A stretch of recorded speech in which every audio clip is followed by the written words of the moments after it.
सभी साईं भक्तों को ओम साईं राम, जय साईं राम। चलते हैं अध्याय 6 की तरफ। जैसा कि हम सब लोग कर रहे हैं साईं सचरित सारांश, जो कि थोड़े से शब्दों में समझने की कोशिश करेंगे। जितना मेरी समझ में आया है उतना ही हम सब समझने की कोशिश करते हैं। तो चलो चलते हैं अध्याय 6 की तरफ। क्या है अध्याय 6 में? अध्याय 6 में हेमांड पंत जी ने लिखा है रामनवमी उत्सव, मस्जिद का जीर्णोद्धार, गुर के कर स्पर्श की महिमा, चंदन समारोह, उर्स और रामनवमी का समन्वय और मस्जिद का जीर्णोद्धार। ये जो हेडिंग होती हैं यही पूरा इसमें इस अध्याय में है। तो सबसे पहले गुर के कर स्पर्श के गुण।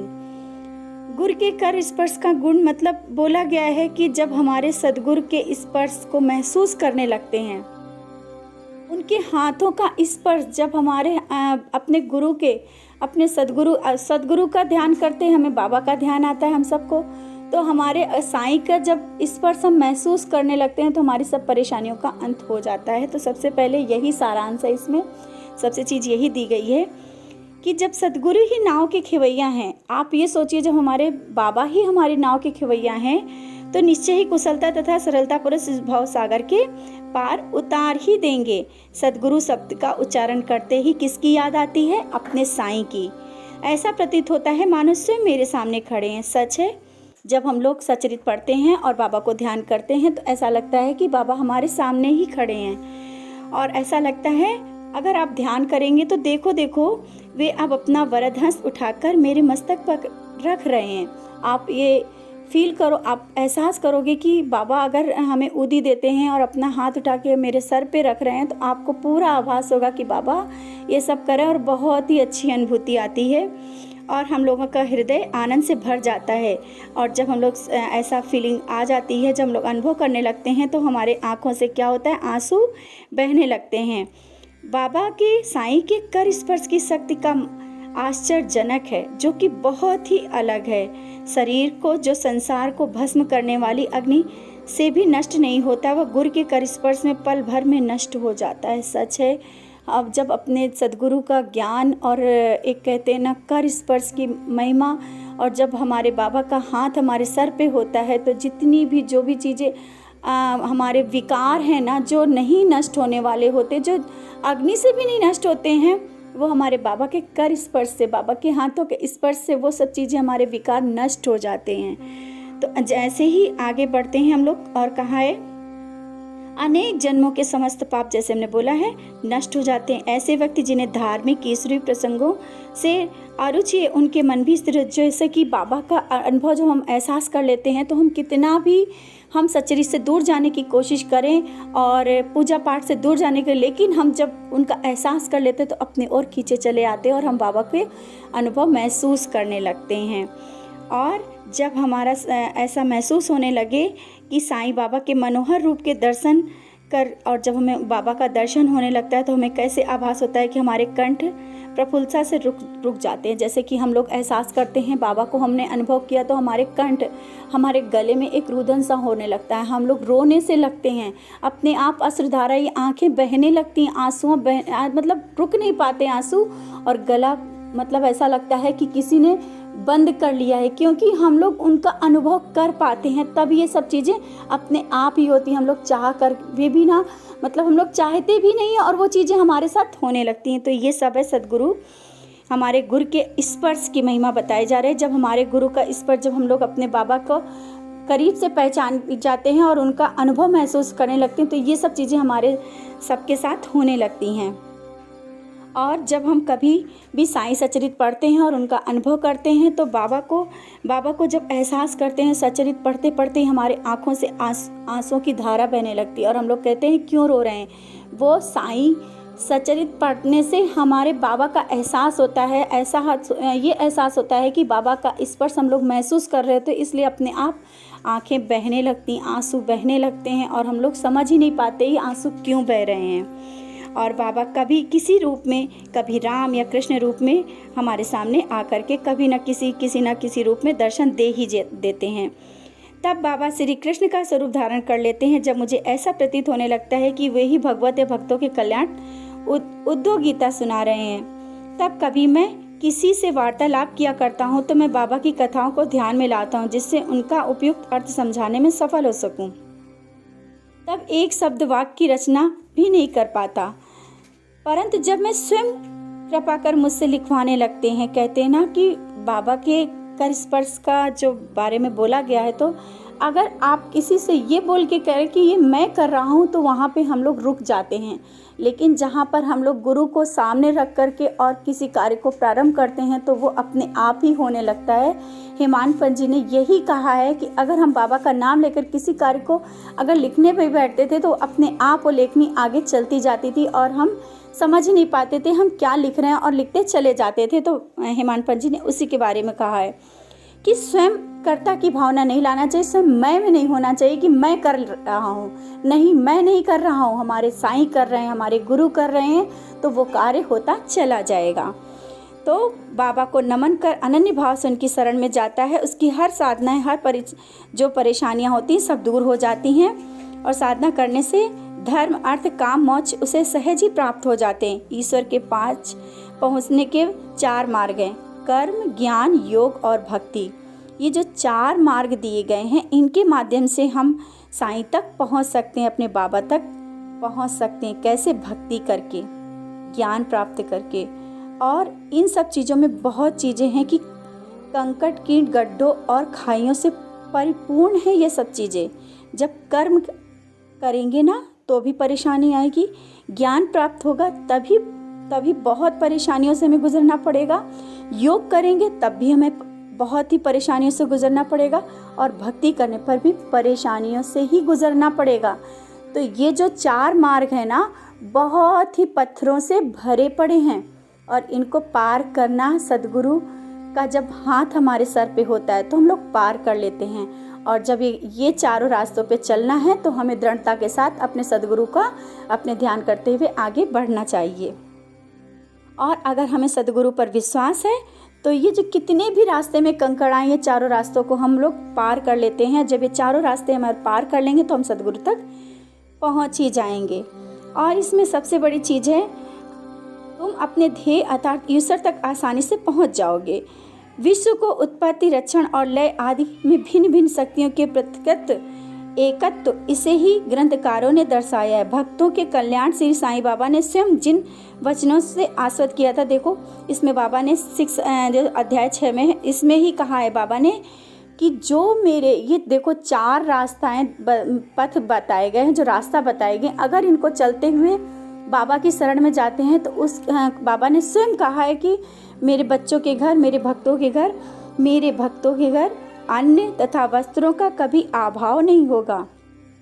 ये मेरा वशिष्ठ है। जो भक्त मेरी शरण आ जाते हैं, अंतःकरण से मेरे उपासक हैं, उनके कल्याण में सदैव चिंतित रहता हूँ। बाबा ने स्वयं कहा है कि तुम्हें चिंता करने की कोई ज़रूरत नहीं है, तुम्हारे घर अन्न और वस्त्र की कभी कमी नहीं होने दूंगा।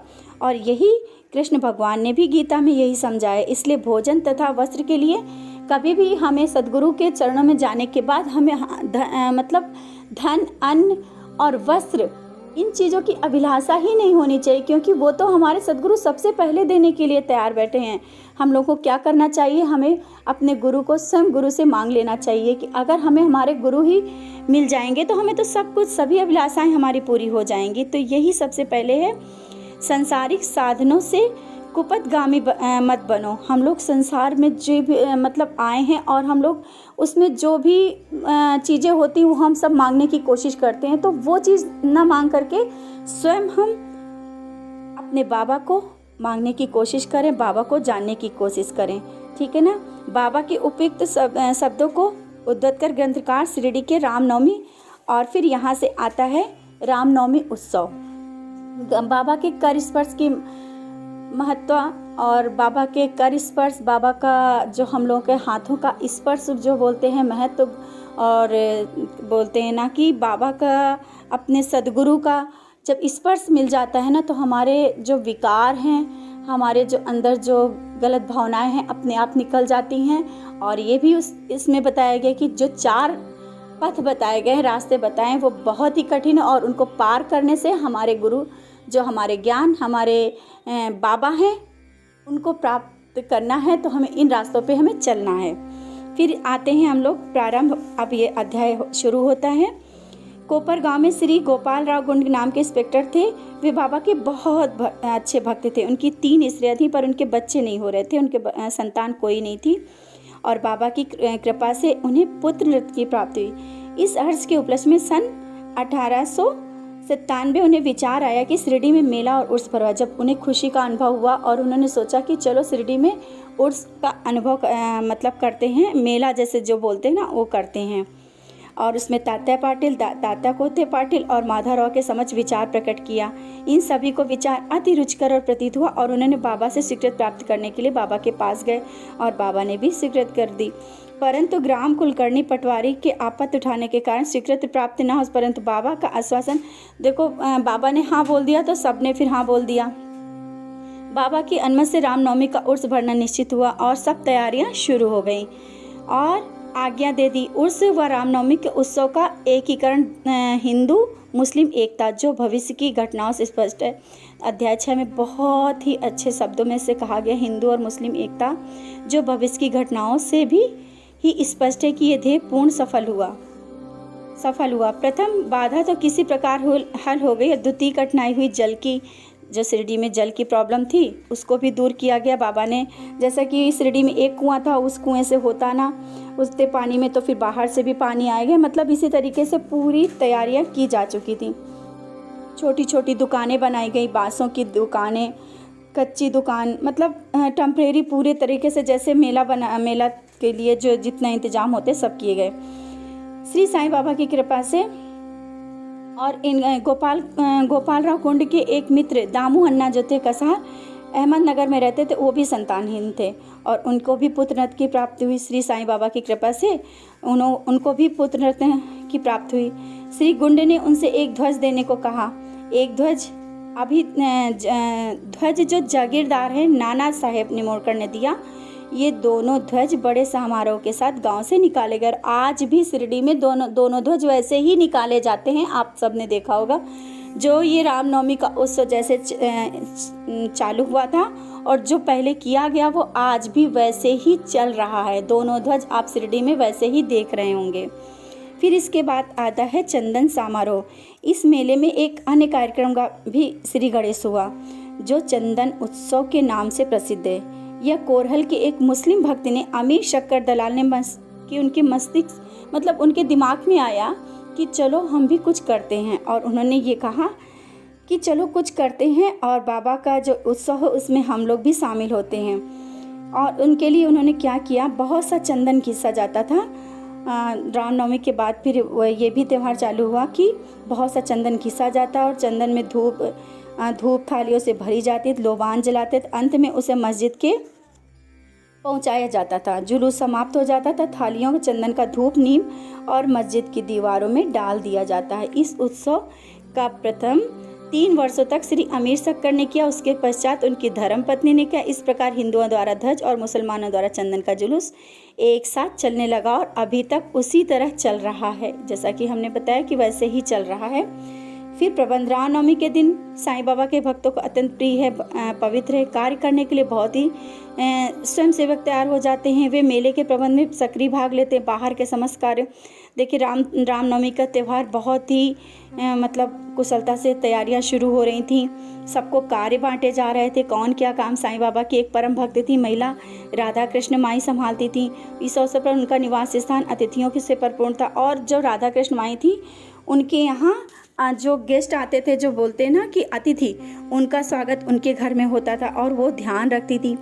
इसी तरह से पूरी तैयारियां बहुत ही खुशी खुशी हम लोग ध्यान करेंगे ना तो बहुत ही अच्छा लगता है कि वो समय कैसा माहौल था। और वहाँ पे रामनवमी के उत्सव की तैयारियां शुरू। दूसरा कार्य जो स्वयं खुशी से किया करती थी वो मस्जिद की साफ़ सफाई। राधा कृष्ण माई क्या करती थी, मस्जिद की साफ़ सफाई का काम उनका था। तो मस्जिद की फर्श तथा दीवारें निरंतर, जब मस्जिद जो आज हम लोग देखते हैं धुनी जलते जलते काली पड़ जाती थी, तो जब बाबा रात में चौड़ी जाते थे तो उनका काम था कि सभी सामान बाहर रखती थी और धुनी और उस जो आसपास की जगह थी वहाँ कलर पुताई कर देती थी। और फिर उसी तरीके जब बाबा सुबह आते थे ना, उससे पहले वो सजा के बिल्कुल तैयार कर देती थी। फिर कार्य में गरीबों को भोजन कराना भी उनका काम था। वो खाना बना करके गरीबों को भोजन भी खिलाती थी। इस कार्य के लिए बृहद भोज का आयोजन भी किया जाता था। अनेक प्रकार की मिठाइयाँ बनाई जाती थीं। ये सब कार्य राधा कृष्ण माई के निवास स्थान पर होता था। बहुत से लोग इस कार्य में भाग लेते थे और उनका कार्य पूर्ण करवाते थे। उर्स और रामनवमी के त्यौहार में समन्वय देखिए, अभी उसमें हम लोगों ने अलग अलग त्यौहार पढ़े, अब इसमें दोनों त्यौहार एक ही बोले गए। उर्स का और रामनवमी का त्यौहार का एक साथ कैसे मनाया जाता है। सब कार्यक्रम इसी तरह उत्तम प्रकार से चलता रहा। मेले का महत्व सने सने बढ़ता गया। सन 1911 में एक परिवर्तन हुआ। एक भक्त कृष्णराव जागेश्वर भीष्म श्री साईं सगड़ोपासनक के लेखक हैं। अमरावती के दादा साहेब खोपड़े के साथ मेले के एक दिन पूर्व शिरडी में दक्षिण वाड़े में ठहरे। तब वे दलान में लेटे विश्राम करे, तब उन्हें एक कल्पना सूझी। उसी समय कृष्णराव उपनाम काका महाजनी पूजन सामग्री, सब मतलब ऐसा था कि वो लोग सब लोग एक साथ बैठे थे और उनके मन में विचार आया और उन लोगों ने बात किया।